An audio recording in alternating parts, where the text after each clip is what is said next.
Assalamualaikum warahmatullahi wabarakatuh. Perkenalkan, nama saya Sinsin Kuresin dengan NIM 2022-10312 dari Prodi Sistem Informasi semester 3. Pada video kali ini ditujukan untuk memenuhi UAS mata kuliah analisa dan perancangan sistem informasi dengan dosen Ibu Lena Magdalena. Di sini disediakan soal dengan NIM genap. Soal kasus 1, suatu perusahaan rental mobil memperbolehkan penyewa untuk menyewa mobil lebih dari satu mobil pada satu hari H, baik dengan sopir ataupun tanpa sopir. Rental mobil tersebut mempunyai beberapa jenis mobil. Semua mobil disewa tanpa disertai BBM, namun kota tujuan dan identitas penyewa dicatat. Semua informasi penyewa, sopir, dan mobil tercatat dalam atribut dan diasumsikan kepada Anda. Penyewa mobil mengisi formulir penyewaan mobil dilengkapi dengan identitas KTP yang masih valid.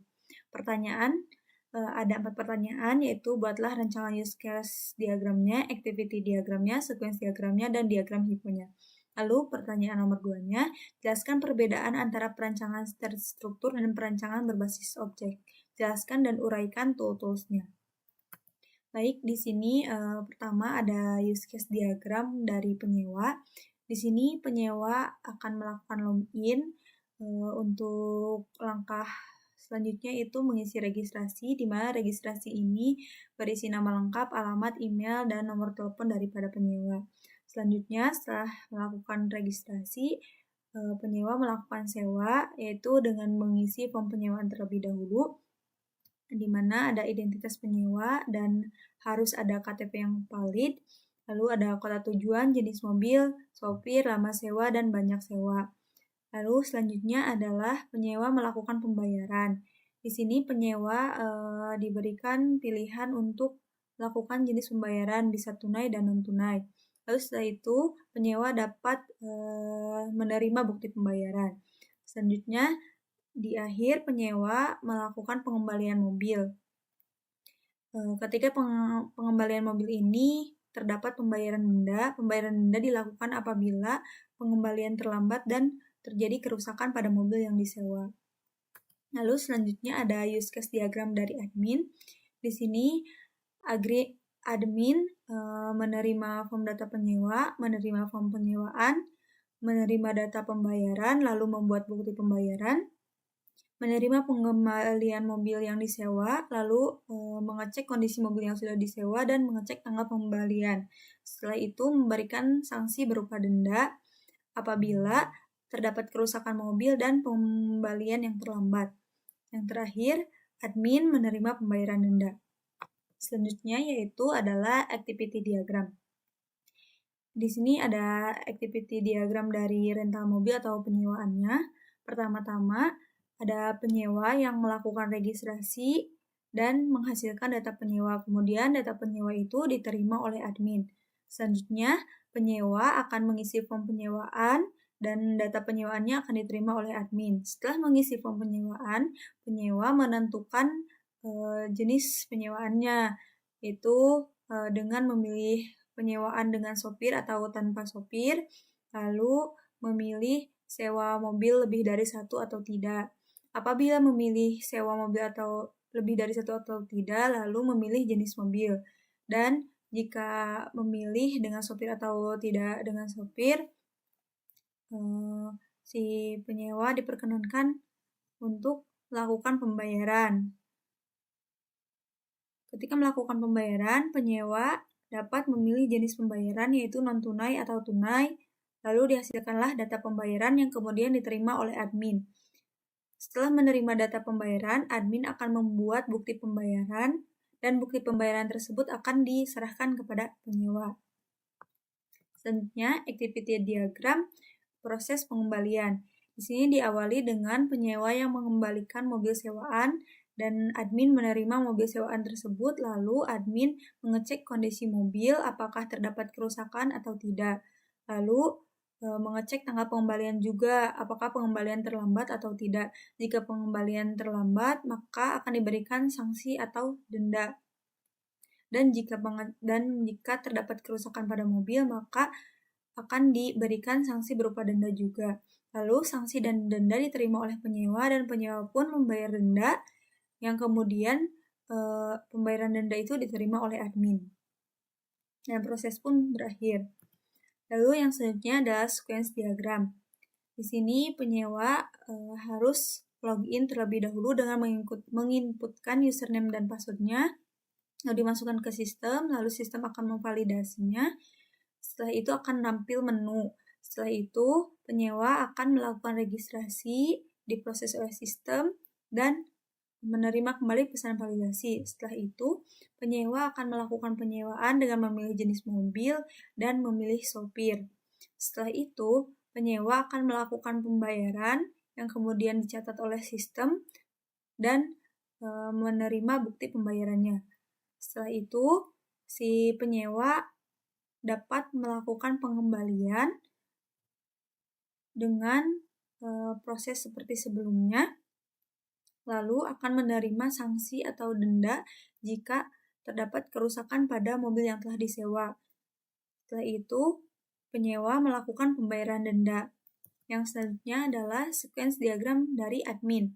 Di sini admin juga harus login terlebih dahulu dengan menginputkan username dan passwordnya ke dalam sistem agar dapat melihat semua menunya. Di antaranya adalah di sini admin dapat menerima data penyewa untuk melihat apakah admin sudah menerima data penyewa atau belum. Admin dapat masuk ke sistem dan mencarinya di data penyewa yang telah tersedia. Begitupun untuk menerima data penyewaan, menerima data pembayaran, dan untuk membuat bukti pembayaran, admin dapat melihat terlebih dahulu ke dalam database bayar. Lalu setelah itu membuat bukti pembayarannya. Lalu di proses selanjutnya adalah admin menerima pengembalian mobil sewa.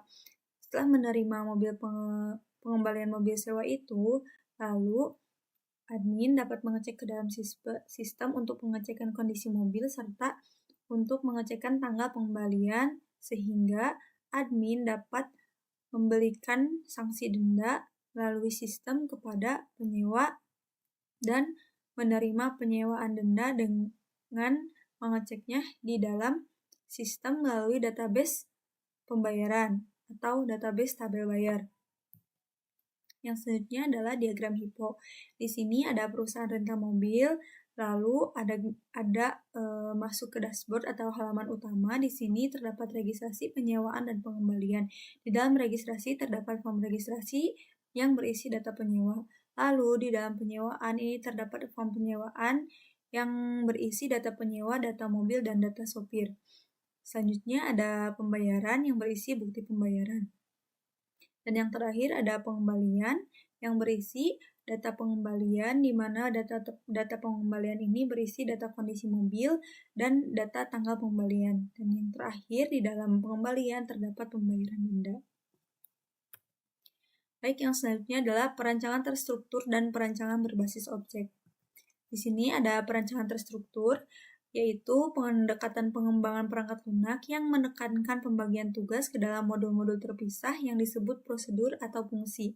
Setiap fungsi bertanggung jawab untuk menyelesaikan tugas tertentu. Pendekatan ini menekankan pemisahan tugas dan fokus pada struktur data yang digunakan oleh fungsi-fungsi tersebut. Model data dan model prosedur diidentifikasi dan dipisahkan dengan jelas. Pendekatan ini mentransformasikan hasil analisis ke dalam suatu perencanaan untuk dapat diimplementasikan. Selanjutnya adalah tools perancangan terstruktur. Yang pertama ada DFD atau Data Flow Diagram, yaitu sebuah diagram yang digunakan dalam analisis dan desain sistem untuk menunjukkan aliran data di dalam suatu sistem dan antara komponen atau proses yang berbeda. Komponen utama dari DFD meliputi proses, penyimpanan data, aliran data, dan entitas eksternal. Lalu yang kedua adalah ERD atau Entity Relationship Diagram. ERD adalah suatu diagram yang digunakan untuk memodelkan struktur data dan hubungan antar entitas dalam suatu sistem atau basis data. ERD membantu pengembang dan analisis sistem untuk memahami struktur data secara visual, menyediakan pandangan yang jelas tentang entitas dan hubungannya. Lalu yang ketiga ada STD, yaitu State Transition Diagram, yaitu jenis diagram yang digunakan untuk memodelkan perilaku sistem berbasis keadaan atau status.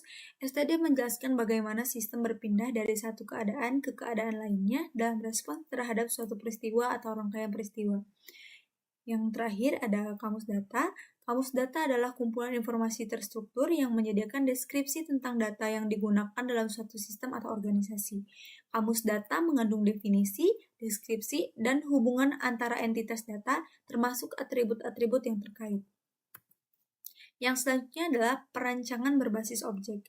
Perancangan berbasis objek adalah pendekatan yang lebih modern dan berfokus pada pemodelan sistem dengan menggunakan objek-objek yang memiliki identitas, atribut, dan perilaku. Perancangan ini mempromosikan penggunaan kelas dan objek untuk merepresentasikan entitas dan hubungan antar entitas. Selanjutnya di sini ada tools perancangan berbasis objek. Yang pertama adalah kelas diagram, adalah diagram yang memodelkan kelas-kelas yang ada dalam sistem, serta atribut dan metode setiap kelas, serta menunjukkan hubungan antar kelas seperti asosiasi, agregasi, dan pewarisan. Diagram kelas dapat membantu dalam memahami struktur objek pada sistem dan digunakan dalam fase analisis dan desain perangkat lunak. Yang kedua ada use case diagram. Use case diagram yaitu suatu diagram yang menggambarkan interaksi antara sistem dan entitas melalui serangkaian skenario atau kasus penggunaan. Diagram ini membantu mengidentifikasi fungsionalitas sistem dan hubungan antara use case dan aktor atau entitas yang berinteraksi dengan sistem. Yang ketiga ada activity diagram, yaitu sebuah diagram yang menyajikan serangkaian aktivitas atau tindakan yang diambil oleh objek dalam sistem. Garis-garis arus menggambarkan alur kerja atau urutan tindakan, dan simbol-simbol seperti keputusan, garis berbintik, dan fork atau join digunakan untuk menunjukkan struktur kontrol dalam diagram. Yang selanjutnya adalah sequence diagram, yaitu diagram yang menunjukkan urutan pesan atau panggilan metode antar objek yang membantu memvisualisasikan bagaimana objek berinteraksi dalam skenario tertentu. Sequence diagram memberikan gambaran yang jelas tentang proses komunikasi antar objek selama eksekusi suatu fungsi atau operasi dalam sistem. Yang selanjutnya adalah collaboration diagram, yaitu diagram yang menunjukkan bagaimana objek-objek berkomunikasi melalui pesan atau panggilan metode selama eksekusi suatu skenario. Diagram ini membantu dalam memahami hubungan dan interaksi antar objek dalam konteks tertentu. Yang selanjutnya adalah komponen diagram.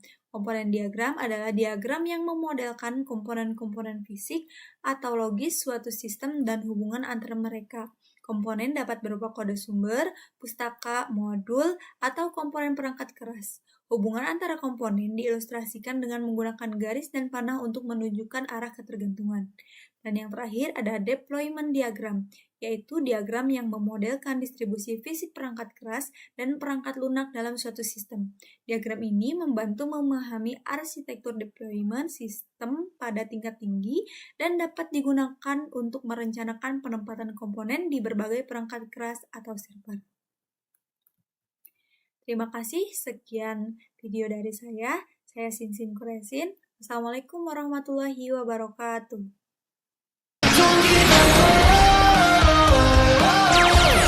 Don't give